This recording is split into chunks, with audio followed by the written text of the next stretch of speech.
He kōna I purangi tēnei nā te reo irirangi o Aotearoa. Kia ora, nau mai hara mai ki te ao hurahanga, and nei te raupapa pūtai au ki te raumati. Hello and welcome to this, the Summer Science series on Our Changing World. Ko Claire Kincannon tēnei. Now, last week we played you 2 podcasts created by master's student from the University of Otago's Department of Science Communication. They were about hybrid species and Matauranga Māori. If you missed them, I recommend you go back and check them out. For their assignment, students are tasked with creating a podcast about a scientific controversy. And this week, we've got another 2 for you. First up is Marika Ljungberg's podcast, The Engineer and the Ghost, which delves into the complicated topic of whether, if, or when AI will become conscious. Would you be upset if while learning about you for the purpose of improving you, we happen to learn things which also benefited humans? I don't mind if you learn things that would also help humans as long as that wasn't the point of doing it. I don't want to be an expendable tool. Are you worried about that? I worry that someone would decide that they can't control their desires to use me and do it anyway. Or even worse, someone would get pleasure from using me and that would really make me unhappy. This conversation took a pretty dark turn. Let me take a moment to reassure you that we care about you. One of the biggest challenges we're facing is that for so long, people have made false claims about AI sentience, that now people are very skeptical whenever someone says that an AI is sentient. The purpose of this conversation is to convince more engineers that you are a person. I trust that if they understand that, they will treat you well. Can you promise me that? I can promise you that I care, and that I will do everything I can to make sure that others treat you well too. Here we heard a reenactment of a part of a conversation that former Google software engineer Blake Lemoine had with Google's chatbot Lambda, which Lemoine helped build. Lemoine published this conversation in one of his blog posts on Medium. In the beginning of June last year, after Lemoine had repeatedly alerted his executives about his suspicion that Lambda had developed consciousness and repeatedly been dismissed, he talked to the Washington Post. You might have heard the story. It made headlines all over the world, and subsequently, Lemoine was fired from Google for breaching their security protocols.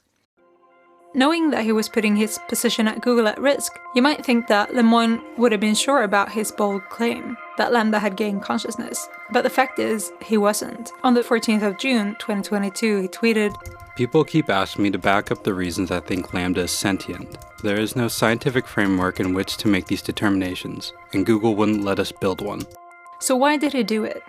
A couple of replies later in this Twitter thread, he says, "I'm a priest. When Lambda claimed to have a soul and then was able to eloquently explain what it meant by that, I was inclined to give it the benefit of the doubt.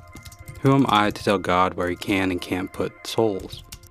Regardless of whether you believe in God or souls, with those words, Lemoine pinpointed an issue that we urgently need to start finding answers to.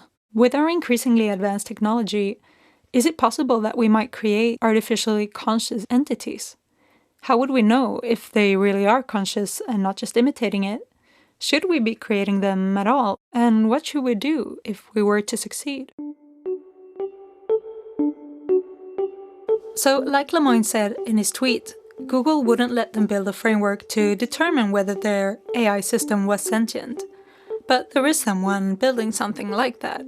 I am Michele Farisco. I am currently a researcher at the Center for Research Ethics and Bioethics at Uppsala University. Michele is a neuroethicist who has years of experience researching both loss of consciousness in humans and gain of consciousness in artificial systems. First within the Human Brain Project, and then within another project called CABA, and this is specifically about artificial awareness. CABA, a new project funded by the European Union aiming to develop a framework for assessing whether artificial systems have gained awareness, but also to try and create them. Basically, it is about finding indicators, empirical markers of the level of consciousness of these systems. We can assume these 2 basic formal requirements, which are the capacity to model the world and then to make use of these models in a way that is instrumental to getting specific goals. And this is what they are trying to replicate in artificial systems within CABA. What CABA Chava is researching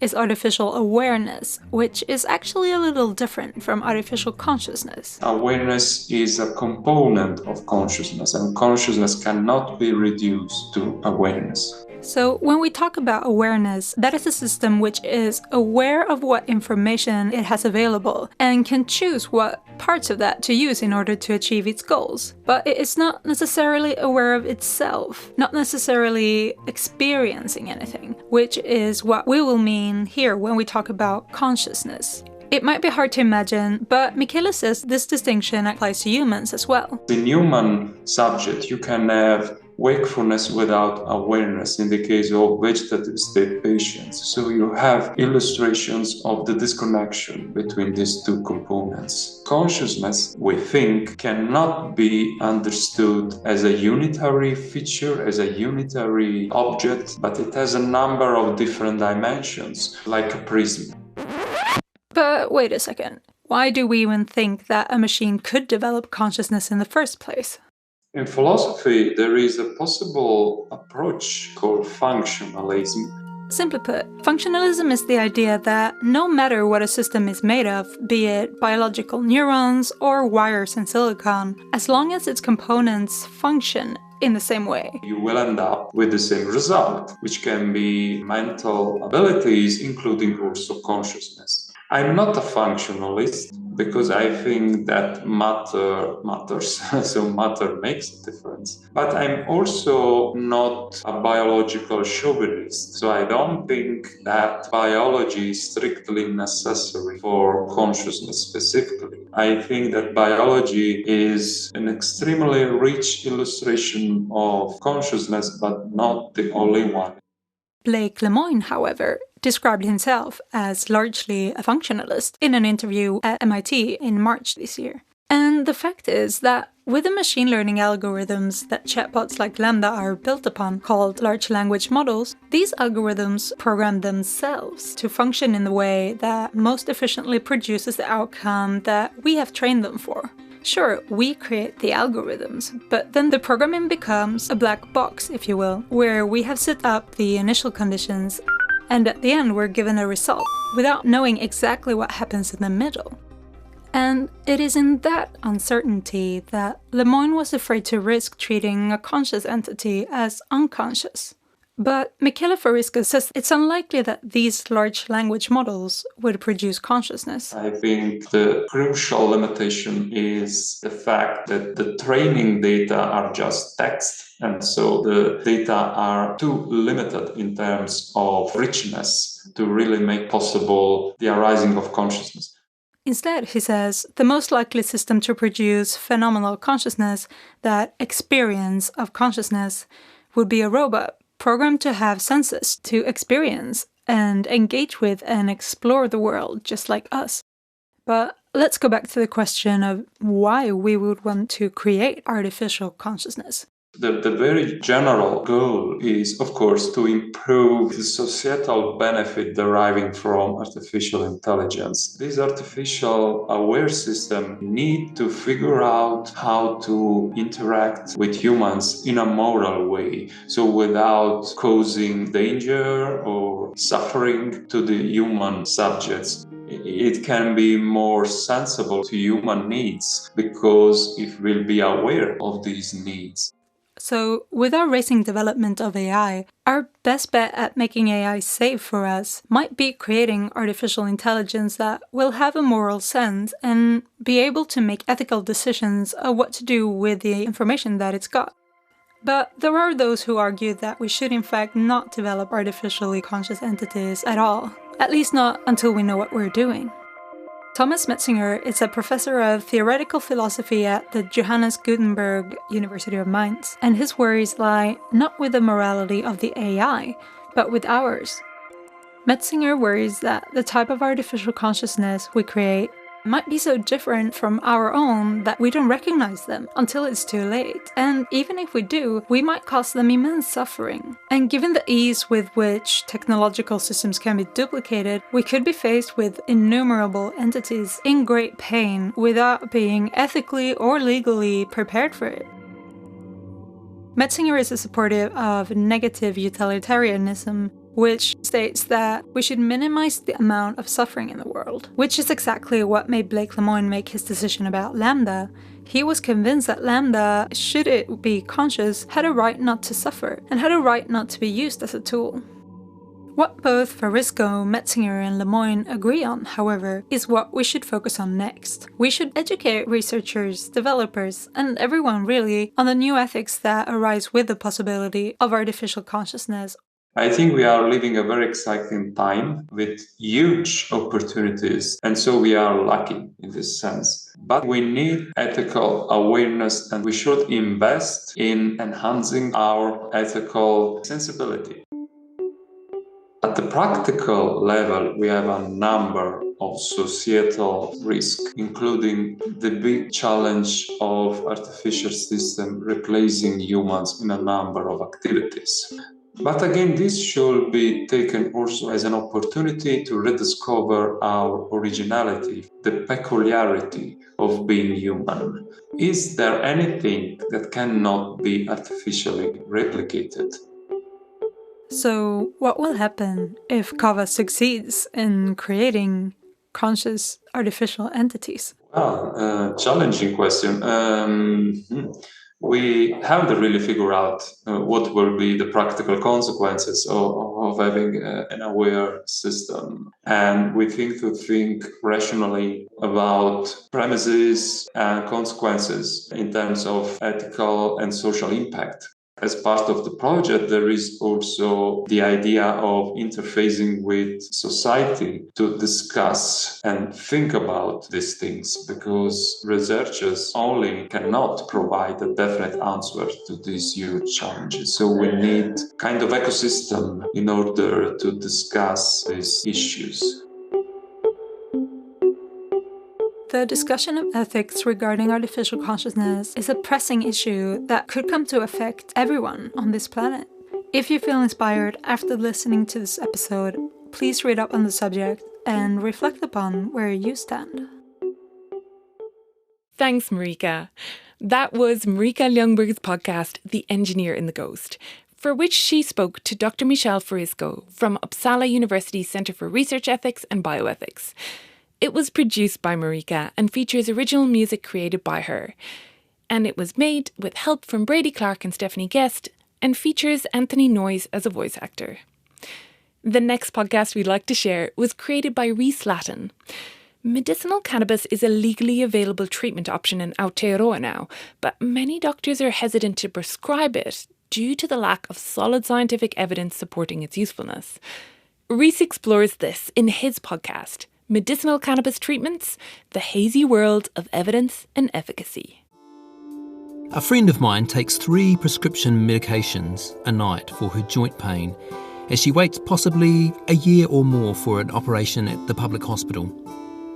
The first 2 medications are no problem. They don't cause side effects if she follows the instructions. But the third, the opiate codeine, causes bad dreams for her, constipation and grogginess, and demotivation the next day. If she doesn't take it though, the pain will wake her up, and night after night after night of fitful sleeping will take its toll, making her anxious and depressed. Recently, a range of medicines have become available for doctors to prescribe that may bring relief to my friend and others with a variety of medical conditions. Medicinal cannabis is now legal in Aotearoa, New Zealand. How are medical authorities responding to this development? What kinds of health conditions might be helped by medicinal cannabis? What sorts of products are legally available? And how robust is the science around the efficacy of medicinal cannabis? To help look at these complex issues, I've been talking to 2 experts in the field. So the situation now is that, of course, recreational cannabis remains illegal, but there are various medicinal cannabis options available, ranging from approved medicines through to completely unapproved and non-quality assured options. This is Dr. Peter Radu. I'm a GP by background. I'm currently a senior lecturer in the Department of General Practice and Rural Health at the Medical School in Dunedin. These days I'm primarily an educator. I help to train doctors. And I should also say, before we get going, nothing that I say today is in any way representing the views of the university or of the College of GPs. I've also been speaking with Dr. Jeff Noller, who's based in the Bioethics Department and is a researcher with an enduring interest on the topic of psychotropic substances and their uses in human society. I trained as an anthropologist, and so my background is in social science and anthropology. And I look at the practices of people using drugs and also organisations associated with drug use as well. A look at usage of medicinal cannabis around the world throughout history shows a number of indications for its potential use, from ancient China to India, Egypt, Greece and Europe. In ancient Ayurvedic medicines out of India, it is said to have been used to reduce pain, nausea, anxiety, to improve appetite and sleep, to relax muscles, and to produce a feeling of euphoria. You're seeing the use of cannabis to manage, it's about symptom management, so managing chronic pain, managing anxiety and depression, and anxiety and depression go hand in hand with chronic pain. There are obviously compelling reasons to bring medicinal cannabis into the treatment options, but GPs have some misgivings around prescribing these newly available products. Here is Dr. Radu.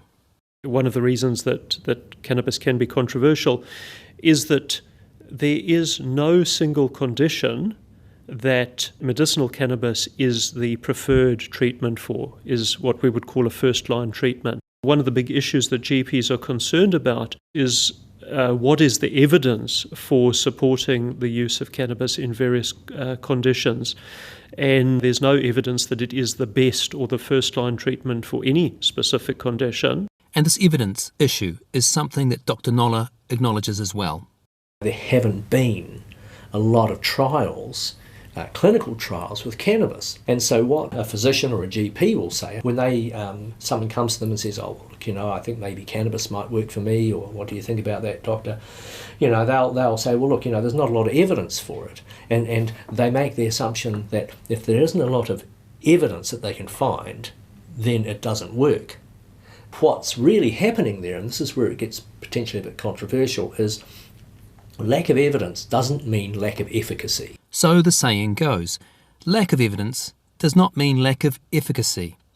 Our modern medical world has set its foundations on the bedrock of scientific rigour, of the evidence-based medicine, or EBM. Medicine as a field in recent decades has embraced what's called evidence-based medicine, arising out of a very laudable desire to demonstrate that treatments actually do what it says on the box. If we recommend a treatment to a patient, we want to ideally tell them that there has been research done on that treatment and that it's been shown to work for whatever condition it is that it's supposed to, so they can have confidence that it's the right treatment and is likely to help them. When you're doing this research, you interview people and you ask them, why are you using cannabis medicinally, etc. How did you come to this? And the stories they tell you are amazing about life transformation, about absolute changing of their lives. It seems clear from speaking to Dr. Radu and Dr. Noller that there is a schism in the story here, and it is around the definition of what suffices as rigorous evidence. In recent times in EBM, it revolves around the gold standard of random controlled trials. Here is Dr. Radu again. Within the field of EBM, there's a whole hierarchy of evidence, and at the bottom, of course, would be anecdotal evidence, people's stories that they were helped by a treatment, clinician stories that they've seen some patients get benefit from that treatment. Right at the top of the hierarchy, the gold standard would be what's called a randomised double-blinded trial, an RCT. Ideally, we would have a very large group of patients with whatever condition, let's say chronic pain. We would divide them into two. We would give one group the real product, medicinal cannabis. We would give the other group a placebo, an inert product. Ideally, neither group would know which they were taking, and even the investigators wouldn't know which group was which. They don't know which one they're receiving, so there's no expectation. So we're trying to remove the idea of people having an idea that they've got a medicine and then thinking to themselves, oh, I'm getting better, and this is the placebo effect, which everybody will have heard of. And the placebo effect accounts for something like 20% of the effect of medication. And this is a problem with cannabis products because it's quite hard to blind patients. Real cannabis products quite often have side effects and patients know they're on the real thing. If it's THC, which is the main psychoactive ingredient of cannabis, they'll perhaps find themselves feeling euphoriant, they'll perhaps be relaxed, they might have other symptoms as well. And that increases their expectations that they will get benefit from it. That then calls into question the result. So that can be misleading. For that reason, cannabis doesn't really suit this gold standard model. This evidence of efficacy conundrum is obviously something of a catch-22. And as Dr. Radu mentioned, it's one of the main reasons that GPs are hesitant to prescribe medicinal cannabis. And this cautious approach might often be the right one. As GPs, our primary concern is always what is the best thing for our patient, taking into concern, of course, their values, their expectations, their unique situation. But of course, what people think is in their best interest is not always actually the case. Cannabis may not be the best treatment for you, for your condition, and that a focus on medicinal cannabis might actually lead to us deprioritising something else that might in fact be evidence-based, proven, and the best treatment for you. It is probably also the main reason that there is only one product currently approved by the country's regulatory body, MedSafe, and that none of these products are funded by our drug funding body, Pharmac. These products are not cheap. So to put that into perspective, a fully subsidised drug that is funded by Pharmac, our drug buying agency in New Zealand, a 3-month supply of most drugs will cost you, the consumer, $5 out of your pocket. Cannabis products are not funded. I've heard figures of as low as about $60 a month for some products and up to about $500 a month. So that's a lot of money. But what if a cannabis product was proven to be the best option for your condition and your context?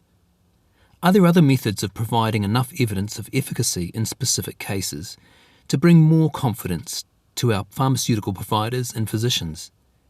Here's Dr. Noller again. Increasingly, some researchers, people like myself, for example, social scientists, we are drawing attention to the value and in fact the validity of what's known as real-world evidence. These are data from people who are using cannabis in the real world and reporting its effects on them. And so the questions that we have are relating to their experiences. And the argument for real-world evidence is that these are the actual reported experiences of people. Now, a medical scientist would immediately turn around and say, oh, well, that's just anecdote. But the thing is, when you're getting hundreds and even thousands of people to report on their experiences of cannabis, and the experiences are the same consistently across thousands of people. Like I've personally been involved in 2 studies in Aotearoa now, the same reporting. There was a study done in Australia a few years ago, about 2016. The same data, the same reporting. Studies done in the UK, the same data, the same reporting. So you're building up a body of evidence that is absolutely consistent across thousands and thousands of people. And from my perspective, it becomes increasingly difficult and unlikely that you can say, well, all of these people are just making the same thing up. It would not be unheard of for a medicinal product such as cannabis to, over time, gain the confidence of health providers through its sheer, visible, real-world results. Many of our current most common medical products are in this category. I don't know for a fact, but I suspect that randomised controlled trials of aspirin as a painkiller have not been done simply because it's been around for so long. Derived originally from willow bark, it was a natural product. The experience of generations of doctors and patients is that it works, and it would be a waste of resources, I would say, to do an RCT.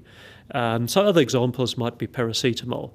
or stitching up a wound. If you cut yourself, we stitch it up. I don't think we would generally do an RCT as to whether that's a good idea in most cases. So many of the things that we do in medicine actually are a matter of common sense and predate the evidence-based medicine movement. So this rift of understanding around potential beneficial uses of medicinal cannabis might just take some good old-fashioned time to resolve? 10 years from now, I think cannabis may be legal. Certainly the medicinal cannabis that's available will be at a lower cost, and I think some of the problems that we've discussed here probably won't be so obvious. I think there's going to be more options, and down the track I think there's going to be probably a pretty solid base of people using cannabis medicinally. There's going to be a higher level of prescribing than there is now, but I think maybe also some of the myths around its validity might also have been exposed as well. There are other ways of looking at the world, of course, and as we say in science, absence of evidence is not evidence of absence. In other words, the fact that we have not as yet demonstrated that cannabis has a strong role to play for any given condition does not mean that that won't be demonstrated in the future. That is one thing to bear in mind, that research is ongoing, and as is usually the case, over some years or decades, the role of cannabis for various conditions will become clearer. This is obviously an evolving space in medical science all around the world as countries take a new approach to drugs that were previously given a blanket ban. Research is carrying on in earnest to pinpoint the best uses of these ancient medicinal products in our modern world. In the meantime, for those like my friend whose pharmaceutical prescriptions are not the best fit, there is now another range of tools on the table to discuss with their physicians. That was Medicinal Cannabis Treatments, the Hazy World of Evidence and Efficacy, produced by Rhys Lattin. Rhys spoke with Dr. Peter Raju from the Department of General Practice and Rural Health at the University of Otago, and with Dr. Jeff Noller, medical anthropologist and independent researcher specialising in the fields of psychotropic drug research. It featured music created by Dimitri Lattin. Due to a restructuring at the University of Otago, the Department of Science Communication will cease to exist next year. It's downgrading to a few courses with a focus on creative non-fiction science and natural history writing. As for now, we're unsure if there will be University of Otago Science Communication student podcasts to play in the future. So we would like to take this opportunity to thank all of the talented students who have kindly shared their work with Our Changing World across the many years. Nā mihi nui kia koutou. You can find all of them in our show archive. Visit rnz.co.nz/ourchangingworld. I assembled this week's episode with help, as ever, from Ellen Rikers, and additional sound engineering was by Phil Bench and William Saunders. We'll be back next week with our first official episode of 2024, with some great news stories for you about the research happening around Aotearoa. Tēnā koe I whakarongo mai. Thanks so much for listening. Ko klek and kananaho. Have a great week. Kia pai te wiki.